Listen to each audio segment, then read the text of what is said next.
അങ്ങനെ ഒരു പ്രത്യേക സാഹചര്യത്തിൽ ഞങ്ങൾ ഇന്ന് പെട്ടെന്ന് ആശുപത്രി വരേണ്ടതെന്ന് കേട്ടോ. ഇന്ന് രാവിലെ എനിക്ക് ശക്തമായ വേദനയും ചെറിയ ബ്ലീഡിങ് ഒക്കെ ഉണ്ടായിരുന്നു. ഞാൻ പറഞ്ഞില്ലേ കഴിഞ്ഞ ദിവസം കുറച്ച് യാത്രകളൊക്കെ ഉണ്ടായിട്ടുണ്ട്. അതിൻ്റെയൊക്കെ ചെറിയ ആഫ്റ്റർ എഫക്റ്റ് ആണെന്ന് തോന്നുന്നു. അപ്പോൾ എന്തായാലും എനിക്ക് ഇന്ന് ഹോസ്പിറ്റലിൽ അഡ്മിറ്റ് ആവേണ്ട ഡേ ആയിരുന്നു കേട്ടോ. അപ്പം ഞങ്ങൾ ഇന്ന് ഹോസ്പിറ്റലിൽ വന്നിരിക്കാതെ രുചിപ്പറ്റുണ്ട്. രുചി ചെറിയ ബിസ്ക്കറ്റ് കഴിക്കും കേട്ടോ. എൻ്റെ അളിയനെ വിട്ടിരിപ്പുണ്ട്. എൻ്റെ വാവയും അമ്മയും അപ്പുറത്തിരിപ്പുണ്ട് കേട്ടോ. അപ്പോൾ ഞങ്ങളിവിടെ വന്നിട്ടേ അപ്പോൾ എൻ്റെ ചെറിയ പ്രോസസ്സ് കേട്ടോ. അപ്പം റൂം കിട്ടിയില്ല, റൂമില്ല. പിന്നെ വാർഡ് അങ്ങനെ എന്തെങ്കിലും കൊണ്ടുവന്ന് നോക്കാൻ വേണ്ടിയിട്ട് വെയിറ്റ് ചെയ്യണം ഇവിടെ. എൻ്റെ സ്റ്റെൻറ്റ് റിമൂവ് ചെയ്യാണ് കേട്ടോ. ഞാൻ വിചാരിച്ചു സ്റ്റെൻറ്റ് ഇപ്പോൾ എത്രയൊക്കെ ഉള്ളതെന്നൊക്കെ ഞാൻ പറഞ്ഞു. പക്ഷേ ഒരു നമ്മുടെ കൈയുടെ അത്ര നീളമൊക്കെ ഉണ്ട് കേട്ടോ. സ്റ്റെൻറ്റ് ഇങ്ങനെ വളഞ്ഞു കിട്ടി കിടക്കുക. ഞാൻ കഴിഞ്ഞ ദിവസം ഗൂഗിൾ നോക്കിയിട്ടുണ്ടായിരുന്നു. അപ്പം നാളെ തന്നെ വിടും കേട്ടോ വീട്ടിൽ. പിന്നെന്താ, ആദ്യം പൈസ വല്ലെന്നാണ് പറഞ്ഞത്. അതിൻ്റെ 10 എത്രയാണെന്ന് അറിയത്തില്ല കേട്ടോ കറക്റ്റ്. അപ്പോൾ നോക്കാം എത്രയാവുമെന്നുള്ളത്. വെജിക്കച്ചും അടയിലെല്ലാം തന്നെ ആക്കാൻ വന്നേ. ഞാൻ പിന്നെ ഇവരെല്ലാം പറഞ്ഞൊന്ന് വീട്ടിൽ വിടും കേട്ടോ. ഞാൻ ഒറ്റയ്ക്ക് ഇവിടെ എത്തത്തുള്ളൂ. വേറെ ഒന്നുമല്ല, നിൽക്കേണ്ട ആവശ്യമൊന്നുമില്ല ഹോസ്പിറ്റലിൽ. അതുകൊണ്ടാണ് ഇവർ അമ്മയും ഒക്കെ ഇവിടെ നിൽക്കാമെന്നൊക്കെ പറഞ്ഞ് നിർബന്ധം പിടിച്ച് വന്നേക്കും. അപ്പോൾ ഞാൻ ഇവരെ ഒഴിവാക്കി വിടാമെന്ന് കരുത്. വേറെ ഒന്നുമല്ല, അവർ വീട്ടിൽ പോയി നിൽക്കട്ടെ. രാവിലെ വന്നാൽ മതി. എന്തായാലും എല്ലാവരും രാവിലെ വരും. ഞാൻ ഇവിടെ നിൽക്കാമെന്ന് കരുതി. സ്ക്രീൻ വാർഡാണെങ്കിൽ ചിലപ്പം കർട്ടൻ വാർഡായിരിക്കും. അപ്പം അതും ഒരു പ്രശ്നമായിരിക്കത്തില്ലേ.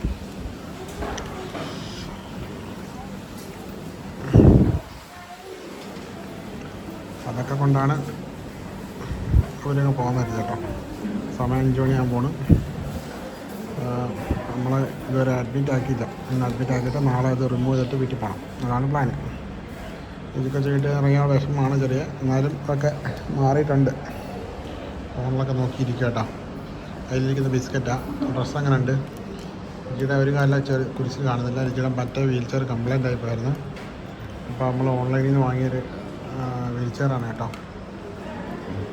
ഇത് ആമസോണിലുണ്ട്. EMI ഉണ്ട്. EMI ഉള്ള മേടിക്കാം കേട്ടോ. നമ്മൾ പിന്നെ ലോങ് ടൈം യൂസ് ആയതുകൊണ്ട് നല്ല നോക്കി മേടിച്ച് കേട്ടോ. 15 രൂപ കേട്ടോ ഇതിൻ്റെ വില. നല്ല ഈസി ആയിട്ട് തള്ളിക്കൊണ്ട് നടക്കാം. ആർക്ക് വേണമെങ്കിലും ഈസി ആയിട്ട് തള്ളിക്കൊണ്ട് പോകാം. അങ്ങനത്തെ ഒരു വീൽ ചെയറാണ് കേട്ടോ. എനിക്ക് സ്വന്തമായിട്ട് തള്ളാൻ പറ്റില്ല. അങ്ങനത്തെ പ്രശ്നത്തിനകത്തുണ്ട്.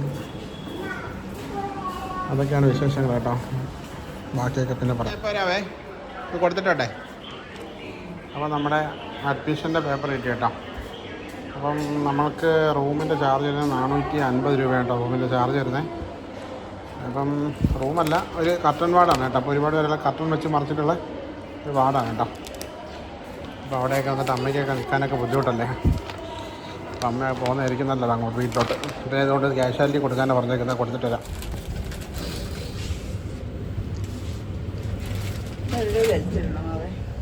കാല് കാണാം. കാല് ബെൽറ്റ് ഇട്ട് വെക്കണം. കാലിങ്ങനെ അങ്ങനെ പിടി കൺട്രോൾ ചെയ്ത് പിടി. അങ്ങനെ ഞങ്ങൾ ഇനി റൂമിലേക്ക് പോകണ്ട. റൂമല്ല, വാർഡ്. അവിടേക്ക് പോകണം കേട്ടോ. പോട്ടെ പോട്ടെ.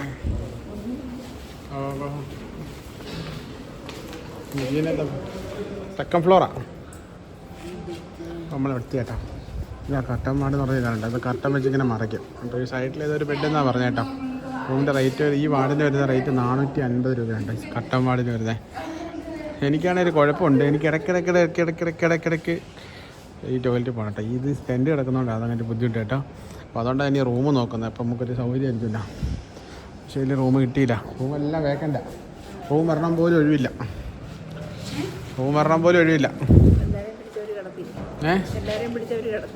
എല്ലാവരും കിടക്കും ഇവിടെ. അയ്യോ, അപ്പോൾ നിങ്ങൾ തന്നെ ആക്കിയിട്ട് അങ്ങ് പൊക്കോ. ഇതിനകത്ത് ഒരുപാട് പേഷ്യൻസ് ഉള്ള. അതിന് പിന്നെ ഇവിടെ കറക്കണ്ടല്ലോ അല്ലേ. ഇതിനകത്ത് ഒരുപാട് പേഷ്യൻസ് ഉള്ളതല്ലേ. ഇതിനകത്ത് വെള്ളമൊക്കെ ഉണ്ടല്ലോ എല്ലാവരും കൂടെ.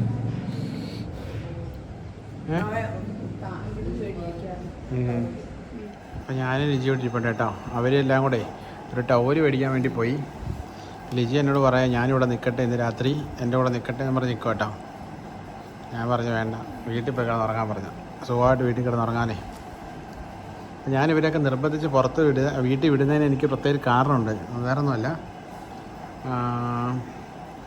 എനിക്ക് ഈ സ്റ്റെൻഡ് ഇട്ടേക്കെന്ന് പറഞ്ഞാൽ ഇടയ്ക്കിടയ്ക്ക് ഒരു ടെൻഡൻസി ഉണ്ടെന്ന് പറഞ്ഞില്ലേ. അപ്പോൾ എനിക്ക് വളരെ ഫ്രീ ആയിട്ട് നിൽക്കണം, അതാണ് മെയിനായിട്ടുള്ളൊരു പ്രശ്നം. അപ്പോൾ ആണ് എന്ത് പറ്റി? മുടി വീഴുന്നോ?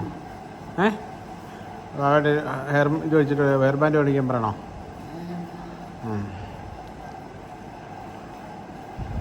ഇന്ന് വിഷമമൊന്നും ഇല്ലല്ലോ?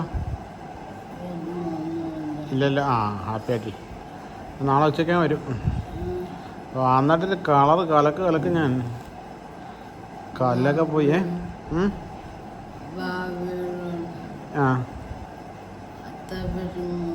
വേണ്ടെങ്കിൽ അത്ര വിഷമമൊന്നും ഇല്ല. അപ്പോൾ നമ്മുടെ ഒരു കട്ടൺ റൂം എന്ന് പറഞ്ഞാൽ ഇതിൻ്റെ അപ്പുറത്ത് വേറൊരു പേഷ്യൻ്റ് ഉണ്ട് കേട്ടോ. അപ്പോൾ ഇവിടെ ഇങ്ങനെ കട്ടൺ ഇട്ടേക്കാം. ഞാൻ കട്ടൺ റൂം കേട്ടോ, കുഴപ്പമില്ല കേട്ടോ. ഇവിടെ നമ്മുടെ ഒരു ബൈസ്റ്റാൻഡറിന് ഒരാൾ കിടക്കാനുള്ള ഒരു ബെഡൊക്കെ ഉണ്ട്. ലിജി വേണേ ഒരാൾ കിടക്കുകയൊക്കെ ചെയ്യാം. പക്ഷേ എനിക്ക് അങ്ങനത്തെ കുഴപ്പമൊന്നും ഇല്ലല്ലോ. ഞാനതുകൊണ്ട് ഇവരോട് വീട്ടിൽ പോയി കിടക്കുന്നൊക്കെ പറയാൻ കേട്ടോ. പിന്നെ ആണെങ്കിൽ എന്താ പറയുക, എനിക്ക് യൂറിൻ പാനൊക്കെ ഉണ്ട് കേട്ടോ. അത് ഞാൻ ഈ സർജറി കഴിഞ്ഞതിന് ശേഷം യൂറിൻ പാൻ യൂസ് ചെയ്യുന്നുണ്ട് കേട്ടോ. അപ്പം അതുകൊണ്ടൊക്കെയാണ് കേട്ടോ എനിക്ക് വളരെ ഫ്രീ ആയിട്ട് നിൽക്കണം. വീട്ടിലാണെങ്കിലും ഞാൻ വീട്ടിലൊറ്റയ്ക്ക് റൂമിലേക്ക് അങ്ങനത്തെ കുറച്ച് പ്രശ്നം എനിക്ക് അത്ര കുറച്ച് പ്രശ്നങ്ങളുണ്ട് എനിക്ക്. അല്ലേ ജി?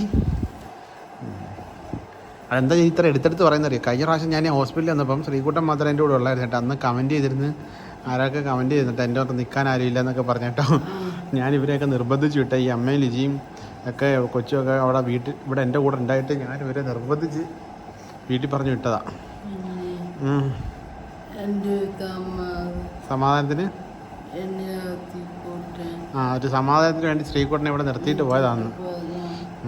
അല്ല വേറെ സംഭവങ്ങളൊന്നും അല്ല കേട്ടോ. പിന്നെ ഇന്നൊരു രാത്രി ഇവിടെ കിടന്ന് ഉറങ്ങണമെന്നേ ഉള്ളൂ. രാവിലെ ആകുമ്പം സർജറിക്ക് കൊണ്ടുപോകും. പിന്നെ അത് റിമൂവ് ചെയ്താൽ കുറച്ച് കഴിയുമ്പോൾ തന്നെ അന്നേരം തന്നെ വിടുമെന്നൊക്കെ പറയുന്നത്. എല്ലാം കണ്ടറിയാം കേട്ടോ. എനിക്ക് വീട്ടിൽ പോകാനായിട്ട് ഹോസ്പിറ്റലിൽ വരിക എന്നുള്ളതിന് മടി ഇതാണ് കേട്ടോ. പിന്നെ നമ്മുടെ പേയ്മെൻറ്റ് ഞാനിപ്പോൾ ചോദിച്ചപ്പോൾ ഒരു 25,000 അടുത്താവുമെന്ന് പറഞ്ഞു. അത്രയൊക്കെ ആവുമെന്ന് പറഞ്ഞു. ആവുമെന്ന് പറഞ്ഞു. അപ്പോൾ അതൊക്കെ ഞങ്ങൾ സംഘടിപ്പിച്ചൊക്കെ വന്നത്. ഞങ്ങൾക്കറിയാം അത്രയൊക്കെ ആവുമെന്ന്. ഞങ്ങൾ അതിൽ കൂടുതലാവുമെന്നൊക്കെ വിചാരിച്ചാൽ എന്തായാലും ഭാഗ്യം കൊണ്ട് അത്രേ ആയുള്ളൂ. പിന്നെ ഇതൊക്കെയാണ് കേട്ടോ ഞങ്ങളുടെ പ്രശ്നം. എവിടുന്ന് എന്തൊക്കെ ഏതെങ്കിലുമൊക്കെ വഴി നമുക്കിങ്ങനെ ക്യാഷിൻ്റെ ചിലവ് ഇങ്ങനെ ഉണ്ടായിക്കൊണ്ടേ ഇരിക്കും, പറഞ്ഞിട്ട് കാര്യമില്ല. അങ്ങനെയൊക്കെയാണ് സംഭവങ്ങൾ. പിന്നെന്താ പ്ലാന്? ഇതൊക്കെ തന്നെ കേട്ടോ വിശേഷങ്ങൾ. ഇനിയിപ്പോൾ ഇവിടെ കിടന്ന് ഞാൻ ഒറ്റ ഉറങ്ങാൻ പോവാം. എങ്ങനെയാലും ഉറങ്ങി ഇന്ന് രാത്രി അങ്ങ് ഉറങ്ങി തീർക്കണം. ഉറങ്ങി തീർന്നിട്ട് വേണം നാളെ ഇത് ചെയ്തിട്ട് പെട്ടെന്ന് വീട്ടിൽ പോകണം. എനിക്ക് അതാണ് കേട്ടോ, പെട്ടെന്ന് വീട്ടിൽ പോകണം. ഇവിടെ വെള്ളം കൂടി ഇരിക്കണം അതിനാ. ഞാനോ നാളെ വരണ്ട കേട്ടോ, ഞാൻ അങ്ങ് വരാം കേട്ടോ. നാളെ വരണ്ട.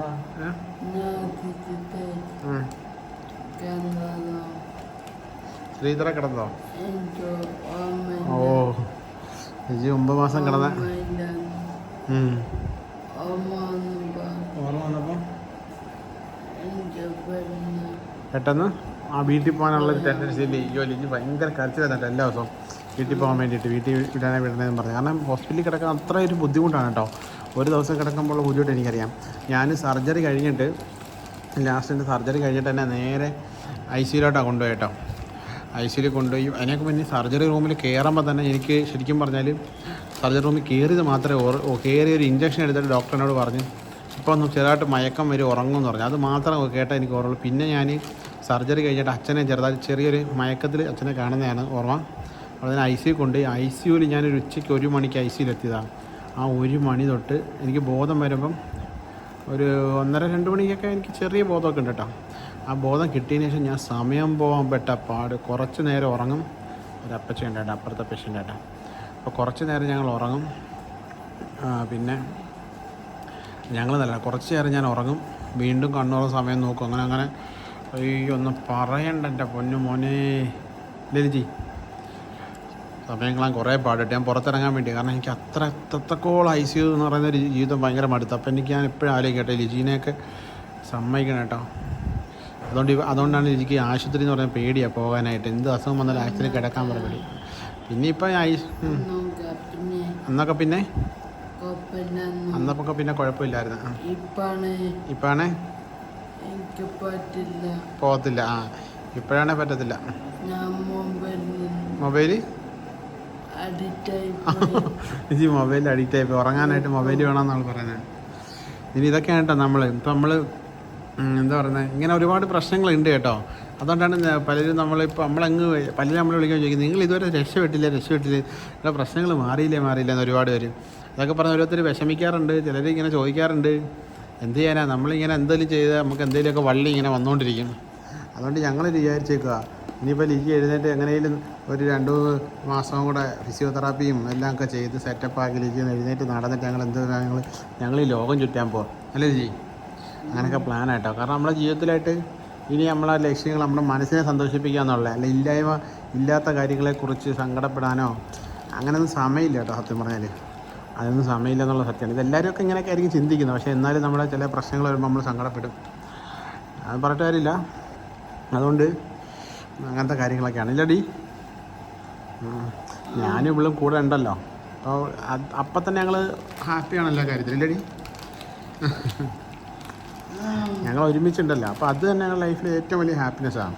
നമുക്ക് വേറെ ഒന്നും ഇല്ല എന്നുള്ളത്. ഞാൻ ഈ പറഞ്ഞു വരുന്നത് അറിയാം. ഇടയ്ക്കിടയ്ക്ക് നമുക്ക് ഓരോരുത്തർ മെസ്സേജൊക്കെ ചോദിച്ചും കുട്ടികളുണ്ട്. അപ്പോൾ നമ്മളെ പുതിയതായിട്ട് അറിയുന്നവർ ചോദിക്കണം കേട്ടോ, കുട്ടികളുണ്ടായിരുന്നോ ഇല്ലയെന്നൊക്കെ ചോദിക്കട്ടോ. അപ്പോൾ അതൊക്കെ ചിലർക്ക് വളരെ വിഷമം ഉണ്ടാന്നൊക്കെ. നിൻ്റെ ലിജിയാണ് എൻ്റെ കുട്ടി, ലിജിയുടെ കുട്ടി ഞാനും. അപ്പോൾ അങ്ങനെയാണ് കേട്ടോ. അതൊക്കെയാണ് സംഭവങ്ങൾ. അപ്പോൾ അതൊക്കെ നമ്മളെന്താ വെച്ചാൽ അതൊക്കെ ലൈഫിൽ എല്ലാവർക്കും ഒരുപോലെ ജീവിതമാണോന്നില്ലല്ലോ. ചിലർക്ക് ജീവിതത്തിൽ പലർക്കും പല ജീവിതം പല രീതിയിലാണ്. അതുപോലെ ഞങ്ങൾക്ക് വളരെ വ്യത്യസ്തമായൊരു ജീവിതമാണ്, വളരെ ഡിഫറെൻ്റ് ആയിട്ടൊരു ജീവിതമാണ് ഞങ്ങൾ നയിക്കുന്നത്. അതെ, അത്രയും മാത്രം കാര്യങ്ങളുള്ളൂ കേട്ടോ. അല്ലാതെ നമ്മുടെ ജീവിതം ഇങ്ങനെ ആയിപ്പോയെന്ന് പറഞ്ഞ് നമ്മൾ അങ്ങനെ സങ്കടപ്പെടാറൊന്നുമില്ല, ഒരിക്കൽ പോലും സങ്കടപ്പെടാറില്ല. സങ്കടപ്പെടുന്നിടത്ത് നമ്മൾ ജീവിതത്തിൽ മുന്നോട്ട് പോകാൻ ഭയങ്കര പ്രയാസപ്പെടും, തോറ്റുപോകും എന്ന് വിചാരിക്കാറുണ്ട്. അതുകൊണ്ട് എല്ലാം നമ്മുടെ ലൈഫ് ഇങ്ങനെയാണ് പോകേണ്ടതെന്ന് ആ ഒരു റൂൾ അങ്ങനെയുണ്ട്. ആ റൂളിൽ കൂടെ പോകുന്നു. അത് ഞങ്ങൾ വളരെ മികച്ച രീതിയിൽ കൊണ്ടുപോകുന്നു അല്ലേടി? അതാണ് അതിൻ്റെ കാര്യം. അപ്പോൾ നമ്മൾ ഹോസ്പിറ്റലൊക്കെ ആകുമ്പോൾ നമ്മുടെ വീഡിയോയ്ക്ക് താഴെയൊക്കെ അങ്ങനെ വരും, നമുക്ക് എന്തോരോ ബുദ്ധിമുട്ടിലാണല്ലോ കേൾക്കുമ്പം ശരിക്കും അത് ഇങ്ങനെ നമുക്കൊരു ബുദ്ധിമുട്ടാണോ എന്ന് ചിന്തിക്കും. പക്ഷെ എന്നാലും നമ്മൾ പിന്നെ ചിന്തിക്കുക, അത് പിന്നെ എല്ലാവർക്കും ഒരുപോലെ ആവില്ല ലൈഫ്, എല്ലാവർക്കും പല രീതിയിലാണ് ലൈഫ് വരുന്നത് അല്ലേ? നമ്മുടെ ജീവിതത്തിൽ സന്തോഷങ്ങളൊക്കെ ഉണ്ടാവാറുണ്ട് കേട്ടോ, ഇടയ്ക്കൊക്കെ സങ്കടങ്ങൾ ഉണ്ടാവാറുണ്ട്. അപ്പം നൈസ് വരും, ഞാൻ പിന്നെ പറയാം. എവിടെ ഇല്ല പറഞ്ഞോ നിജി എൻ്റെ കൂടെ നിൽക്കുക, നിങ്ങൾ കൊണ്ടുപോകാതെ പരമാവധി ഇവിടെ പിടിച്ചു നിർത്തണേന്ന് പറഞ്ഞു എന്നോട്. ആണോ? എന്നാ നിങ്ങൾക്ക് തെറ്റി. നിങ്ങളിപ്പോൾ അവള് ഇവിടെ നിൽക്കും നിർബന്ധം പിടിച്ചെന്ന രീതിയിലേ പറഞ്ഞത്. അങ്ങനെ ഒരു വാക്കേ അവള് പറഞ്ഞിട്ടില്ല. അവൾ വീട്ടിൽ പോകാന്നോ ആദ്യമേ പറഞ്ഞു ഇവിടെ നിൽക്കാന്ന് പറഞ്ഞു. എടുക്കാൻ പറ്റുമായിരുന്നു പോരുകയല്ലായിരുന്നു.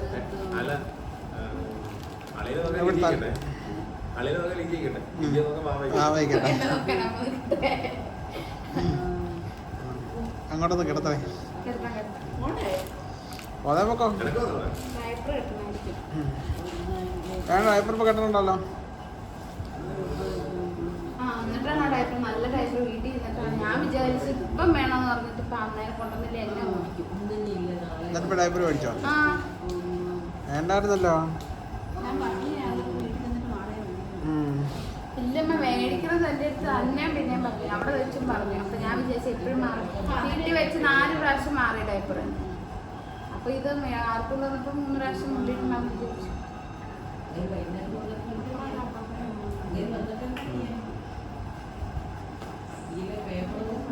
ഒരു അർജന്റ് കാര്യത്തിനായിട്ട് വീട്ടിൽ പോകണം, അതുകൊണ്ട് പോവാ ലിജി ചേട്ടാ. ആരോടും പറയത്തില്ല. ഞങ്ങൾ ഇവിടെ റൂം കിട്ടുവാണെങ്കിലേ കുഴപ്പമില്ലല്ലോ. അങ്ങനെ ഞങ്ങൾ വീട്ടിൽ നിന്ന് വളരെ അത്യാവശ്യം വന്നതായിട്ടാ. പക്ഷെ ഇവിടെ വന്നപ്പോൾ ഇവിടെ പറ്റത്തില്ല, പ്രതീക്ഷകളൊക്കെ മങ്ങിപ്പോയി. പെട്ടെന്ന് പോവാ വീട്ടിൽ. 10 മണിയാകുമ്പോൾ പാന്ന് പറഞ്ഞ് കിടന്നു, രാത്രി 1 പറഞ്ഞ് കിടന്നാ. പക്ഷെ പണി പാളി. പരിപാടിയിൽ പ്ലാൻ എല്ലാം മാറ്റം വെച്ചിരിക്കുന്നു. ഞാൻ രാത്രി പറയാമോ എത്ര മണിക്ക് വരണമെന്ന് കേട്ടോ? എന്നിട്ട് വന്നാൽ ചെല്ലല്ലേ ആ വയ്യ. ടാറ്റ അമ്മ ആ ആ ആ ശരി അത് അളിയും വരുമല്ലോ രാവിലെ ഇല്ല അളിയ ലേറ്റായിട്ട് വന്നാലും അമ്മയും വരുമല്ലോ അളിയ ലേറ്റായിട്ട് വന്നാലും മതി അമ്മ താമസിച്ച് വന്നാലും മതി അളിയ ലേറ്റായിട്ട് വന്നാൽ എന്നാ ശരി എന്നാ ചെല്ല് ചെല്ല് എന്നാ ചെല്ല് ആ ഞാൻ വിളിക്കാം ടാറ്റ ടാറ്റ ടാറ്റ എന്തോ ആ മേടിച്ചോ ആ ഓക്കെ ശരി ടാറ്റ വിട്ടോ ആ ലജിക്ക് വയറുവേദന എടുക്കുന്നത് അങ്ങനെ അവൾ പോയേട്ടാ വീട്ടിൽ അതുകൊണ്ട് പെട്ടെന്ന് എല്ലാവരും പറഞ്ഞിട്ടെ കുറച്ച് ലേറ്റായിട്ട് പോകാൻ വേണ്ടി ഇരുന്നല്ലേ ഇവിടെ അപ്പോൾ ഞാനൊന്ന് റെസ്റ്റ് എടുക്കട്ടെ